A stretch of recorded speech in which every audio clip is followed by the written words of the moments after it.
केलेले नाही आहे, परंतु मतदान झाल्यानंतर संध्याकाळी उशिराच्या फ्लाईट आणि उद्या सकाळच्या फ्लाईटनी सगळेच येण्याचा प्रयत्न त्या ठिकाणी करणार आहे. आम्हाला एकनाथराव शिंदे साहेबांनी विरोधी पक्ष दोन्ही नेत्यांना आणि काही प्रमुख मान्यवरांना चहापानाच्या पूर्वसंध्येला अधिवेशनाच्या निमित्तानं कार्यक्रम आयोजित केलेला होता आणि त्याच्यामध्ये महाराष्ट्राच्या विकासाच्या दृष्टीने आमच्या सगळ्यांच्याबरोबर अनौपचारिक मनमोकळी सौहार्दपूर्ण वातावरणात चर्चा व्हावी या हेतूने आम्हाला बोलवलेलं होतं आणि चहापानाला उपस्थित राहावं असं सांगितलेलं होतं. पण आम्ही सगळ्यांनी आत्ता चर्चा केली आणि त्या चर्चेमध्ये साधारण 6 महिने झाले हे सरकार सत्तेवर येऊन. आता 6 महिने सत्तेवर येऊन झाल्यानंतर ज्या काही अपेक्षा होत्या त्या अपेक्षा पूर्ण झाल्यात असं आम्हाला अजिबात वाटत नाही. त्या संदर्भामध्ये तुम्हाला सगळ्यांनाच माहिती आहे की महापुरुषांच्या बद्दल सातत्याने बेताल वक्तव्य करणं, अपशब्द बोलणं आणि ते सतत चालूच आहे, ते थांबायला तयारच नाही आहे. म्हणजे त्याच्यामध्ये वरिष्ठ राज्यपाल महोदय देखील बोलत आहेत, मंत्री बोलत आहेत, त्यांचे पक्षाचे आमदार त्या ठिकाणी बोलत आहेत आणि त्याच्यामध्ये भर टाकण्याचंच काम करतायत. थांबायला कोणी तयार नाही, काही काही बाबतीमध्ये माफी मागायला पण तयार नाही. हे महाराष्ट्राला अजिबात पसंत नाही आहे. तो एक आमचा मुद्दा आहे. दुसरा सीमा प्रश्नाच्या संदर्भामध्ये देखील खरं तर महाराष्ट्राची निर्मिती झाल्यापासून हा प्रश्न सातत्याने सर्वांना असं वाटतं की ही सगळी गावं कर्नाटकातली विशेषतः बेळगाव असेल, निपाणी असेल, कारवार असेल, बिदर असेल, ही सगळी गावं आली पाहिजे. जवळपास 865 गावाचा तो प्रश्न आहे आणि हे सरकार आल्यानंतर उलट सामोपचाराने हा प्रश्न सुटायच्या ऐवजी उलट आहे ती गावच कर्नाटकामध्ये जायचं किंवा इतर राज्यामध्ये जायचे ठराव करायला लागले किंवा चर्चा करायला लागली. वेगवेगळे ठराव बाजूला राहू द्या, पण तशा प्रकारची चर्चा जर आमचा विकास तुम्ही करणार नसेल तर आम्ही शेजारच्या राज्यामध्ये जातोय अशा प्रकारचा प्रयत्न गेल्या 65 वर्षात महाराष्ट्रामध्ये झालेला नव्हता. तो यावेळेस आपल्याला त्या 65 नाही परंतु 62-63 वर्षामध्ये, कारण 60ला निर्मिती झाली म्हटलं तरी 62 वर्ष झाली.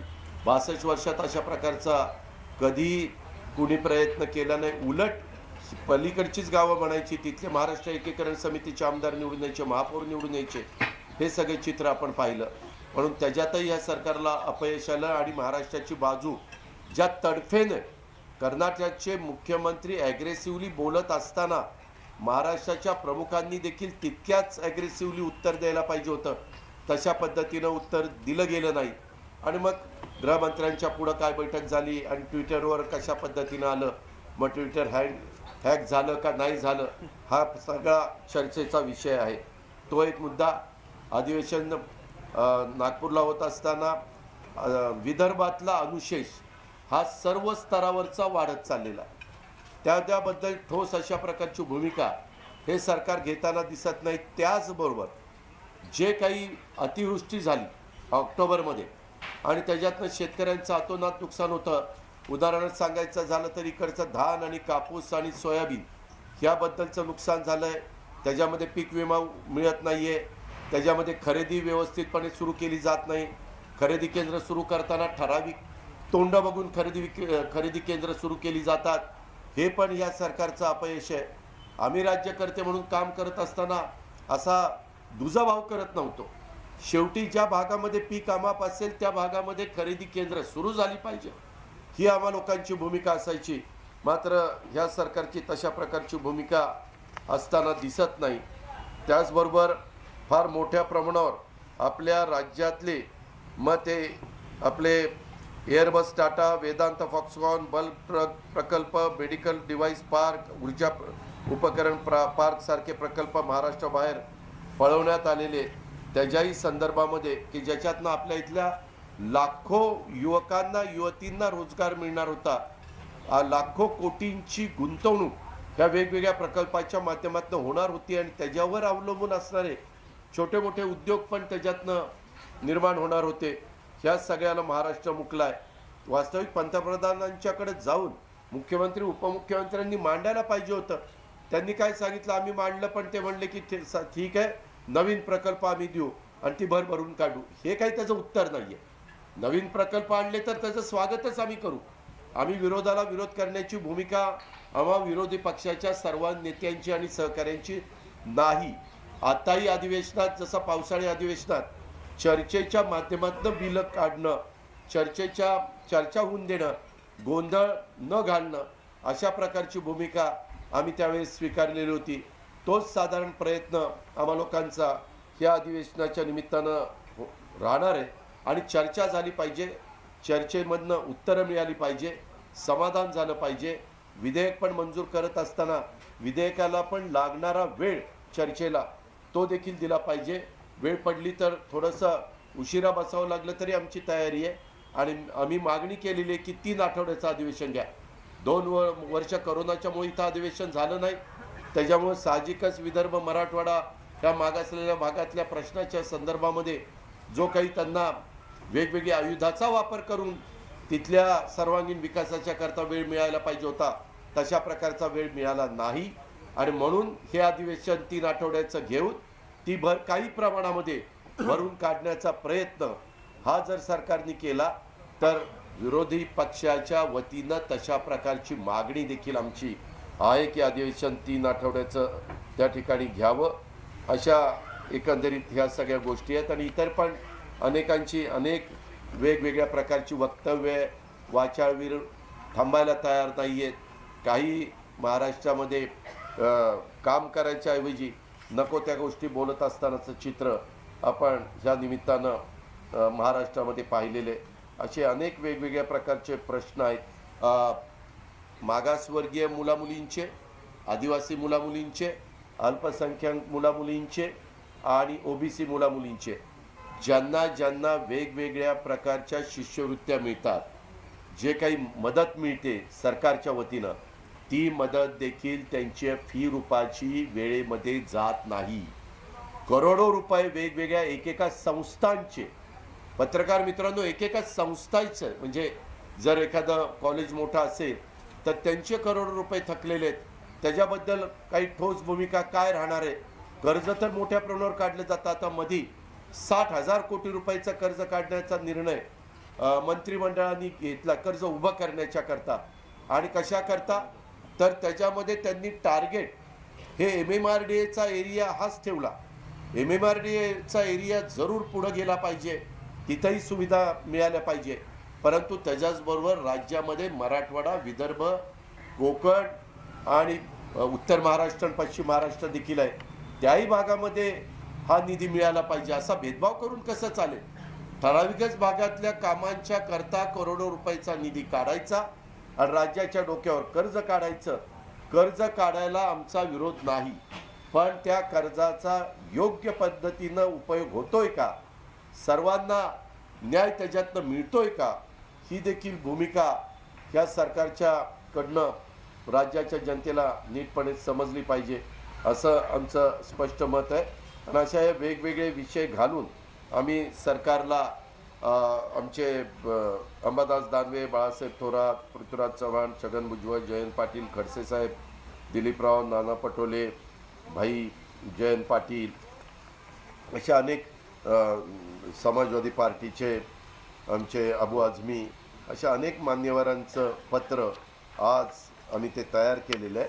आणि आज आम्ही ते पत्र मुख्यमंत्री महोदयांना पाठवणार आहोत.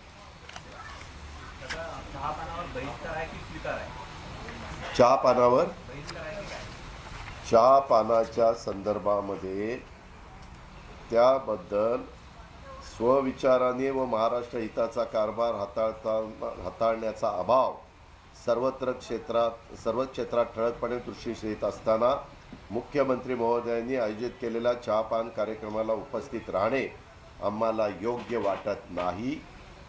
आपण आयोजित केलेल्या चहापान कार्यक्रमाला उपस्थित न राहण्याचा निर्णय आम्ही सर्वानुमते घेतलेला आहे. लोकशाहीच्या प्रथा परंपरेप्रमाणे विधिमंडळाच्या पूर्वसंध्येला आयोजित चहापान कार्यक्रमास निमंत्रण केल्याबद्दल पुनश्च आभार. धन्यवाद.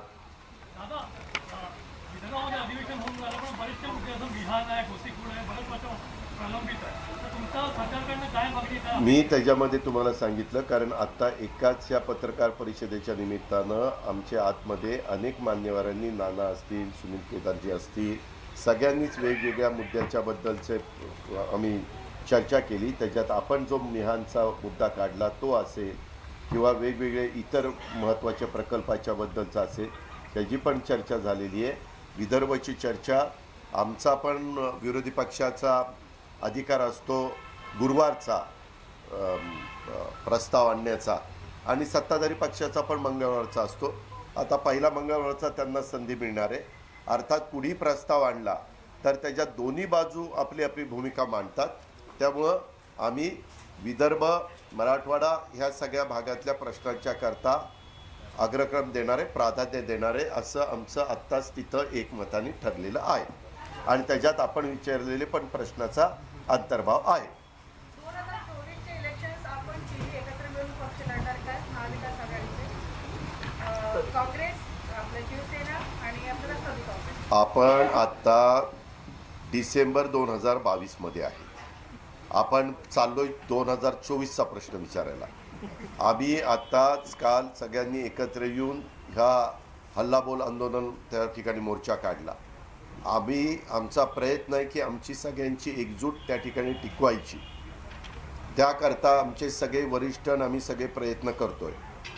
आमचा प्रयत्न हा राहणार आहे, परंतु आम्ही काही ज्योतिषी नाही आहेत की पुढचं 2024ला काय होईल ते सांगायला.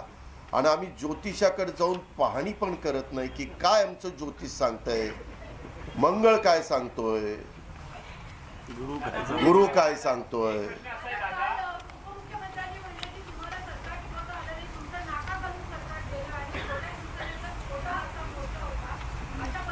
हो का, त्यांना काय बोलायचं ते आता त्यांनी नाकाचा बिकाचा उल्लेख त्यांनी करावा हे दुर्दैवच आहे. प्रत्येकाची नाकं तपासावं लागतील, त्याच्या साईज बीज बघावं लागतील. त्याच्या खोलामध्ये मला जायचं नाही.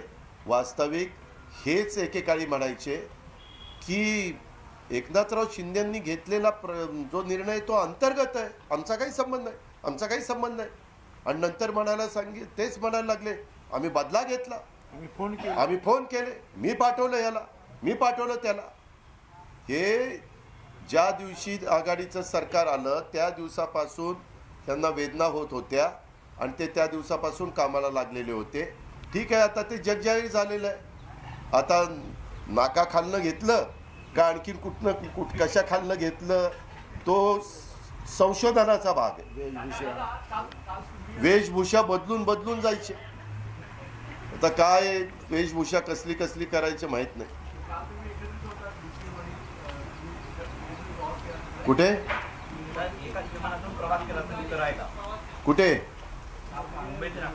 काल मुंबईत येताना माझी 1A सीट होती, 1B सीट दिलीप वळसे पाटलांची होती, 1C सीट अतुल जोंडेंची होती, 1D सीट आणि E सीट हे न्यायाधीशांची होती, आणि अजून एक Fला कोणतरी बसलेलं होतं. आमच्या तरी काही त्या आम्ही आलो सर्व्हिस फ्लाईटला काही ते नव्हते. आणि पत्रकार मित्रांशी मी उतरलं तिथं बोललेलो होतो. आता काही अफवा काही कांड्या पिडकवल्या जातात, त्याला काय करायचं.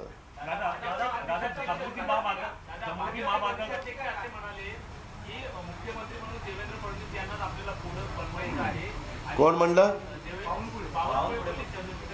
तो त्यांचा पक्षांतर्गत प्रश्न आहे. त्यांनी कुणाला काय करावं ते त्यांनी बघावं. आमचा त्यांचा त्याचा काही संबंध नाही. आम्ही आमचं एकत्रपणे बघा.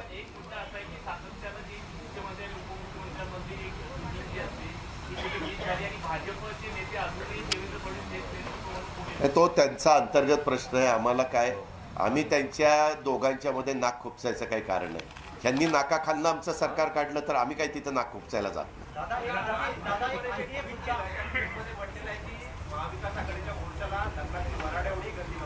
अरे बापरे, एवढी नव्हती मग किती होती? कोण म्हणलं असं? बीजेपीचं लग्न मला दाखवा बरं, मला बघायची त्यांच्या वराडाला किती गर्दी होती ती. समृद्धी महामार्गाचा पहिला फेज सुरू झालाय, त्याच्यावर टोल अतिशय जास्त आहे नंबर 1. त्याचप्रमाणे मुंबई गोवा हायवे मी मागे म्हटलं होतं की इतिहासाची आपण नोंद झाली पाहिजे, त्याच्यावर आपलं उत्तर आहे. मुंबई गोवा हायवेची तर शोकांतिका आहे. गेले अनेक वर्ष ते कार्यक्रम चाललेलाच आहे, परंतु तो पूर्ण होत नाही आहे. वास्तविक गडकरी साहेबांना पण अनेक मान्यवर त्या ठिकाणी भेटले. विनायक राऊत साहेब भेटले, सुनील तटकरे साहेब भेटले. सगळेजण. आमची पण इच्छा आहे की तो लवकर व्हावा, कारण काय अवस्था तिकडच्या भागातल्या लोकांची जाताना येताना होते आपण सगळेजण पाहतो. माझं तर मत आहे की त्याच्या संदर्भामध्ये एकटं केंद्र सरकार हे 4 लेन करायला कमी पडत असेल तर ते 4 लेन करायच्या ऐवजी 6 लेन करावा आणि वरचे एक लेन राज्य सरकारने वाढवाव्यात. पण ते एकदा प्रकल्प पूर्णत्वाला न्यावा, कारण तो खूप मोठ्या प्रमाणावर पर्यटनाला आणि तिथल्या एकंदरीत इंडस्ट्रीला चालना देणारा असा हा तो प्रकल्प आहे आणि त्याच्यातनं खूप मोठा रोजगार देखील आपल्या कोकणाला मिळणार आहे. कारण पवारसाहेब ज्यावेळेस मुख्यमंत्री होते त्यावेळेस पवारसाहेबांनी रेल्वे सुरू करत असताना अनेक अडचणी आल्या. अनेकदा त्यावेळेस माझ्या माहितीप्रमाणे केरळ सरकारने त्यांचा हिस्सा द्यायचं नाकारलं. गोवा सरकार, कर्नाटक सरकारने एक वेळ ते मान्य केलं, परंतु मग पवारसाहेबांनी त्याच्याकरता ते थांबू नये म्हणून महाराष्ट्र सरकारने केरळ सरकारचा हिस्सा द्यायचं कबूल केलं, कारण तो हिस्सा अतिशय छोटा होता, ते द्यायला तयार नव्हते आणि तो प्रकल्प पूर्णत्वाला त्या बाबतीमध्ये नेला. अशा पद्धतीनं राज्याच्या हिताच्या करता असे काही निर्णय जर घेतले गेले आणि त्याच्यातनं राज्याचं भलं होणार असेल, त्या भागातल्या जनतेचा कायापालट होणार असेल, तर अशा गोष्टी करायला आमचा पाठिंबाच राहील. समृद्धी महामार्गाचा टोल, त्याबद्दल अजून शिर्डी ते नागपूर असतानाच टोल जास्त आहे, मग मुंबईला गेल्यानंतर किती टोल जाणार आहे ते बघायलाच लागेल.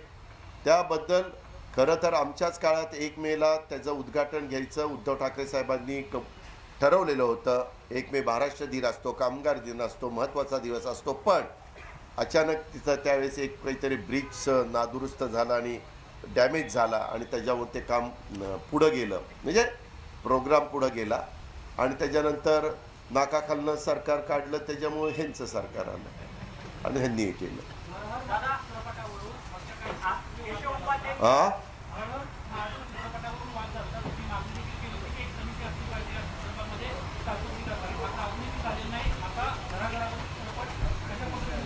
माझ्या माहितीप्रमाणे त्यांच्याशी संभाजी ब्रिगेड आणि काही संघटनांशी बोलणं झालं. ते म्हणाले की जे इतिहासामध्ये सांगितलेल्यापेक्षा वेगळे काही आम्ही दाखवलेलं असेल तर ते आम्ही करेक्ट करू, असं मला ऐकायला मिळालेलं आहे. त्यांनी असं म्हटलंय की जे काही महाविकास आघाडीचा जो हल्लाबोल मोर्चा होता त्याला जमलेले लोक, त्यांनी एक व्हिडिओ ट्विट केलाय, त्यामध्ये सांगितलंय की काँग्रेस कार्यालयाजवळ पैसे वाटण्याचा एक व्हिडिओ, अशा पद्धतीने लोक जमलेत असं त्यांनी आरोप केला. हा दादांत खोटा आहे. त्याच्यामध्ये ज्यांचे फोटो आहेत ना, माझं तर म्हणणं आहे की त्या सगळ्यांना शोधावं आणि त्यांना विचारावं की कुणी तुम्हाला पैसे दिले, कुणी तुम्हाला बोलवलं. त्याच्या मागचा बोलवता धनी ज्यांनी आरोप केला तोच निघेल. हा, सांगा त्यांना. नागपूर येथील अंबाझरी गार्डनची 20 एकरची जागा डॉक्टर बाबासाहेब आंबेडकरांच्या स्मारकासाठी ठेवलेली होती. 1956 मध्ये त्यांची मनपाने ठराव पास करून ती घेतली होती.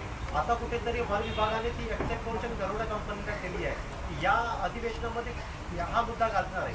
विदर्भातले जे प्रश्न विदर्भाच्या हिताचे असतील त्याच्यामध्ये आपण सुचवलेलाही प्रश्न तितकाच महत्त्वाचा असेल तर तो पण घेण्याच्या करता महाविकास आघाडीचे सगळे आम्ही सहकारी तिथं आग्रहाने ती बाजू मांडू. नाही थांबा, याचं मराठी होऊ द्या मग हिंदी याला म्हणून.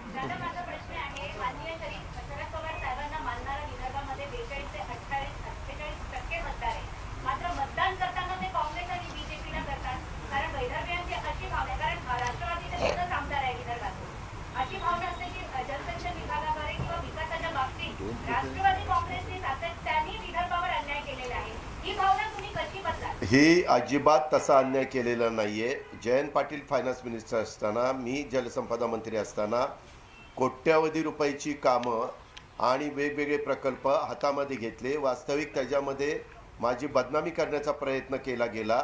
मी त्याच्यामध्ये सुधारित प्रशासकीय मान्यता देत होतो, त्या तडकाफडकी देण्याच्या संदर्भात वरच्या सभागृहामध्ये नितीन गडकरी, BT देशमुख साहेब आणि असे मान्यवरांनी मागणी केलेली होती.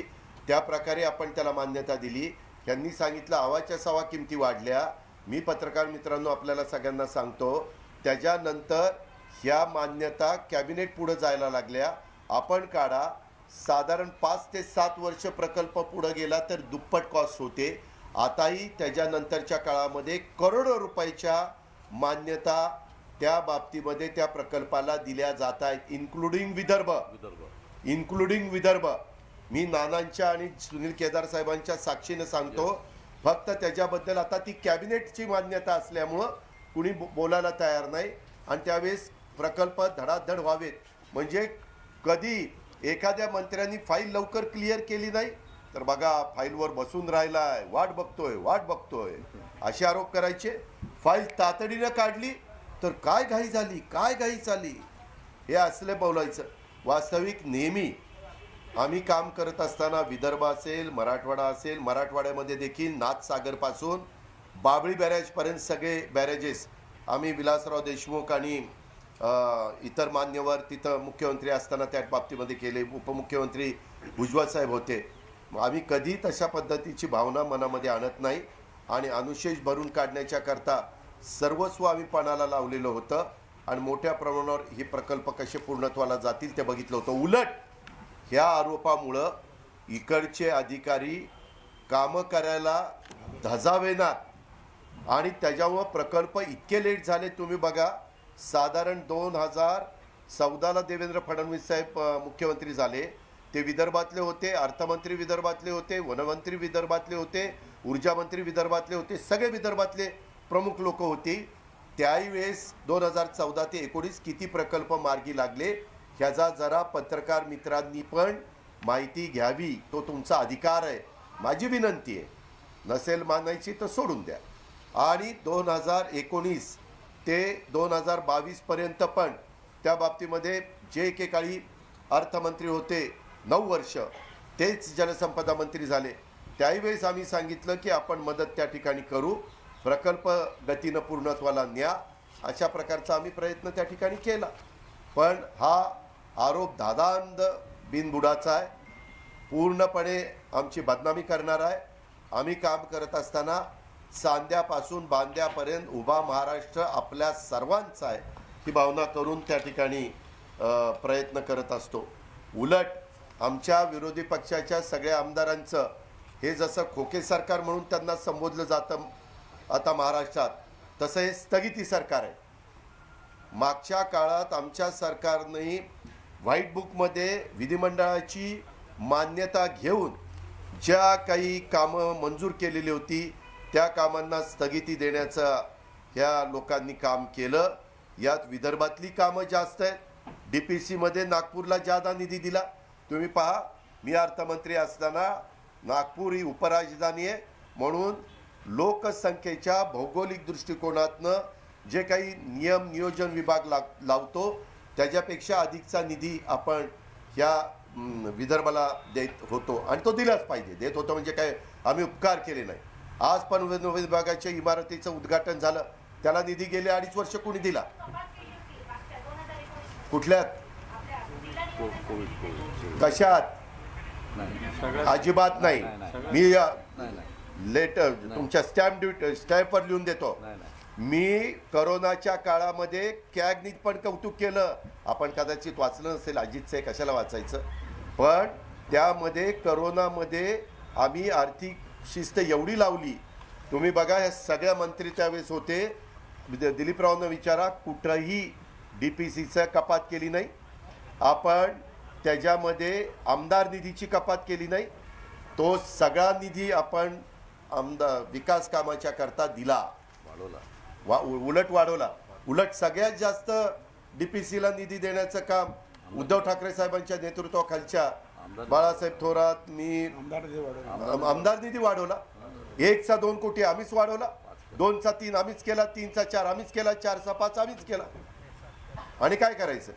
त्यांची हिंमत असेल तर 7 करोड करून दाखवा. या अधिवेशनामध्ये आता विधान परिषदेमध्ये अध्यक्षपद खाली आहे त्याच्याबद्दल निवडणूक होण्याबद्दल काही चर्चा झाली आहे का की होण्याची शक्यता आहे? अहो एवढं सगळं ऐकल्यावर त्याच्यावर कधी चर्चा होणार? चर्चा करायला वातावरण तसं दोन्ही बाजूने ठेवावं लागतं. आम्ही ठेवायला तयार आहे, परंतु तेच ठेवायला तयार नाही. दादा दादा दादा दादा केंद्र सरकार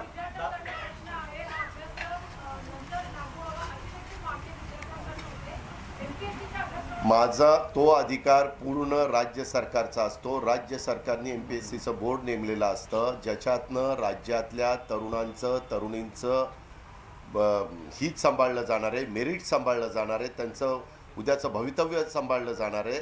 त्याकरता तरुण पिढीच्या करता तशा प्रकारचा निर्णय जर सरकारने घेतला तर आमचा त्या गोष्टीला पाठिंबाच राहील. याच्यामध्ये थोडंसं क्लिअर करतो की नवीन कोर्सेस जेव्हा आपण आणतो MPSC वगैरे सारख्या याच्यामध्ये, तर त्याच्यामध्ये त्याला 2 वर्ष तरी कमीत कमी त्याला वेळ दिला पाहिजे. तिथपर्यंत जुन्या पद्धतीनंच परीक्षा घ्यायच्या असतात.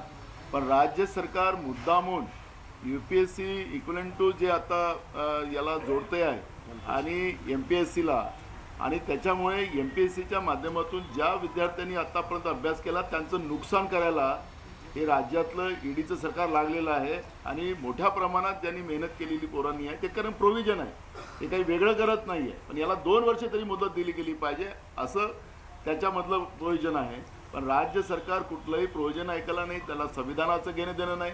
अशा पद्धतीचं राज्यातलं बेताल सरकार जे आहे EDचं ते वागते आणि त्याच्यामुळे तरुणांचं आणि तरुणींचं नुकसान होत आहे. आता नानांनी MPSCच्या बद्दलचं उत्तर दिलं. मी मगाशी बोलत असताना हेच सांगितलं की ज्याच्यातनं तरुण तरुणींचं हित आणि राज्याचं हित सांभाळलं जाईल अशा गोष्टी करायला हरकत नाही. परंतु त्याच्यामध्ये काय बारकावे आहेत वगैरे ह्या दोन्ही बाजू तपासून घेतल्या गेल्या. त्याच्यावर दुसऱ्या कुठल्या तरुण तरुणींच्यावर पण अन्याय होता कामा नये. उद्धव ठाकरे या अधिवेशनात सहभागी होणार आहेत का? उद्धव ठाकरे साहेब या अधिवेशनात सहभागी होणार आहे. आमची महाविकास आघाडीची बैठक उद्धव ठाकरे साहेब, बाळासाहेब थोरात आणि सगळे इथं बसणारे मान्यवर, अंबादासजी असतील, नाना असतील, भुजबळ साहेब असतील, ह्या सगळ्यांच्या उपस्थितीमध्ये होणार आहे. आणि ती जास्त करून आम्ही उद्याच घेण्याचा प्रयत्न करणार आहोत. दोन्ही सभागृहाचं कामकाज संपल्यानंतर किंवा 4 वाजता, 4 का 3 वाजता, थोडंसं 1 तास. हो थांबा ना, एक कोणीतरीच विचार. हां, महापुरुषांचा अपमान करण्याचा एक दुर्दैवी ट्रेंड महाराष्ट्रात सुरू झाला आहे. सावरकरांचाही अपमान होतो, त्याच्यावर तुमच्या पक्षाची भूमिका काय आहे? शिवसेनेची वारंवार भूमिका स्पष्ट झालेली आहे. शिवसेनेने या संदर्भात सावरकरांना भारतरत्न द्या अशी मागणी केलेली आहे. मागच्या 7-8 वर्षापासून केंद्रातही भारतीय जनता पार्टीचं सरकार आहे, महाराष्ट्रातही होतं, आताही आहे. याच्याविषयी भारतीय जनता पार्टी कुठंच बोलत नाही. आणि उलट शिवसेनेला प्रश्न विचारले तर उद्धवजींनी सामनातून अग्रलेखातून सुद्धा मागणी केलेली आहे की सावरकरांना भारतरत्न दिला पाहिजे. याच्याविषयी भारतीय जनता पार्टी कुठेच काही बोलत नाही. आणि आम्हाला सावरकरांविषयी विचारते. मला वाटतं शिवसेनेनं जेवढे आंदोलनं सावरकरांच्या विषयी केले तेवढे कोणत्याच पक्षाने केले नाही. कशाविषयी भूमिका मांडलेली सामनासारख्या वर्तमानपत्रात अग्रलेख आला, हा सुस्पष्टपणे भूमिका मांडलेली. तेव्हा का हा विषय मला पत्रकार मित्रांना पण सांगायचं आहे. आपल्या राज्याच्या दृष्टिकोनातनं आत्ता जे काही बेरोजगारी, महागाई हे महत्त्वाचे विषय आहे, ह्या महत्त्वाच्या विषयाला अग्रक्रम दिला पाहिजे. जुन्या जाणत्या अनुभवी महापुरुषांनी, मान्यवरांनी जे जे काही काम केलेलं आहे ते सर्वांच्या समोर आहे. पुन्हा पुन्हा तेच मुद्दे त्या ठिकाणी काढून वातावरण खराब कशाकरता करायचं? 1 मिनिट, मी महापुरुषांच्या बद्दल मी सांगितलं ना, मग त्याच्यामध्ये सगळे चालेल.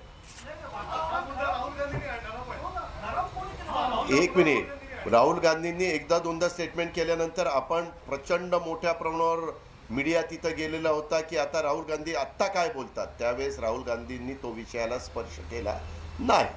त्याच्यानंतर पण महाराष्ट्राच्या बाहेर जाईपर्यंत स्पर्श गेला नाही. आणि मी आपल्याला सगळ्यांना सांगतो, हे महाविकास आघाडीचं सरकार आहे. महाविकास आघाडीच्या सरकारच्या संदर्भामध्ये काही राजकीय पक्षांचे वेगवेगळी मतं असू शकतात, मतांतर असू शकतं. आम्ही महाराष्ट्राच्या सर्वांगीण विकासाच्या दृष्टिकोनातनं एक आलेलो आहोत.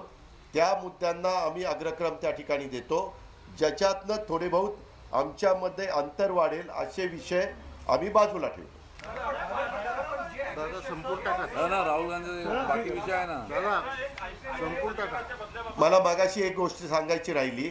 मला ती दिलीप वळसे पाटील एकेकाळी अर्थमंत्री असताना त्यांनी आठवण करून दिली की गोसीखुर्दच्या बाबतीमध्ये तो प्रकल्प आपल्या विदर्भाला वरदान ठरणारा तो राष्ट्रीय प्रकल्प, खरं तर 2 राज्याशी संबंधित असलेला प्रकल्पच हा राष्ट्रीय प्रकल्प होऊ शकतो. पण पवार साहेबांनी डॉक्टर मनमोहन सिंगांच्या मागं लागून विदर्भामध्ये 6 जिल्ह्यात जास्त आत्महत्या होतात, तर त्या कमी करण्याच्या करता त्यांना हक्काचं पाणी दिलं गेलं पाहिजे म्हणून तो राष्ट्रीय प्रकल्प म्हणून मान्यता दिली. आणि नुसती राष्ट्रीय प्रकल्प नाही, त्याला 90% केंद्राची आणि 10% राज्य सरकारचा असा त्याच्यात रेशो केला. कमी केला, हं? आता कमी केला. नाही, त्यावेळेस आपण करून घेतलं होतं. डॉक्टर मनमोहन सिंग साहेब पण इथं आले होते. बरोबर आहे. अशा पद्धतीनं आपण केला. सांगायचं तात्पर्य आपण जे मगाशी म्हणाला ते नाहीये. हेच आमच्या बातम्या पुढं येऊ दिल्या जात नाही आणि नको त्या बातम्या दिल्या जातात आणि आम्हाला रॉंग बॉक्समध्ये टाकलं जातं. तसं कृपा करून करू नका. धन्यवाद.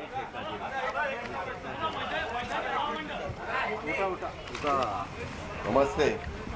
रोज भेटणार आहे आपण, काळजी करू नका. रोज भेटायचं. मैं अभी हिंदी का मराठी का अधिवेशन कहाँ है? महाराष्ट्र में. कहाँ है? नागपुर में. तो फिर मराठी में सब बताएं. वैधानिक महामंडळाचा प्रश्न आहे. वैधानिक महामंडळ सगळं सांग. अरे आता सगळं करायचं. जे सर्वांगीण काम चांगलं आहे ते करायचं. काळजी करू नका. जो जे वांछेल तो ते लावं असं करणार आहे. उद्यापासून नागपूरचं हिवाळी अधिवेशन सुरू होते आणि त्या पार्श्वभूमीवरती विरोधी पक्षनेत्यांच्या वतीनं ही पत्रकार परिषद जी इथं या ठिकाणी पार पडल्याचं आपण बघतोय.